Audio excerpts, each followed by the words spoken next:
অনেকদিন থেকে একটা বিয়ে শাদিও করাতে পারি না, পকেটে টাকাও নেই। একটা ধান্দা করা যায় কি দেখি যে কোনো জায়গায় একটা ছেলে ম্যানেজ করতে পারি কি।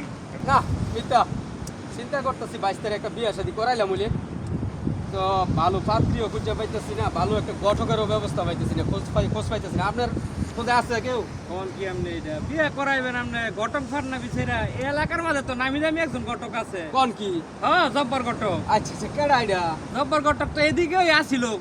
চলেন তো দেখি জব্বর ঘটকের খবর পাই। চলেন তো দেখি। আইন। ওই তো জব্বর ঘটক। আসসালামু আলাইকুম। ওয়ালাইকুম আসসালাম, কেমন আছেন ভাই? আলহামদুলিল্লাহ ভালো আছি।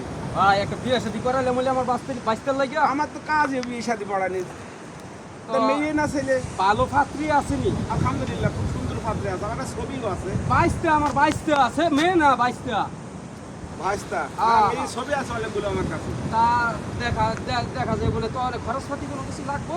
আর খরচপাতি তো কিছু বোঝেন তো, দেখা যাক না যাইতে আসতে আমি খরচ ভাই আপনি কোনো টেনশন করেন না, সমস্যা নাই। খরচ পাতির টাকা পয়সা আমি খুশি, মন খুশি করে দেব। আলহামদুলিল্লাহ। সমস্যা নেই। ছেলেটা কোথায়? ছেলে আছে তো, ছেলে তো দেখতে ছেলে হবে। ওই যে ছেলে।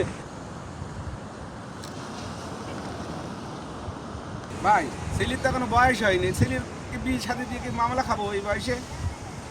বয়স হয়েছে না, বিয়া করাই তুই আজকালের ফোলাফান তো বোঝে নয়, তাড়াতাড়ি বিয়া শাদী করাইতে হয়।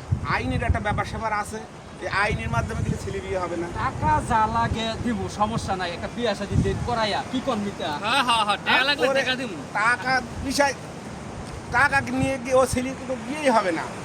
কেন?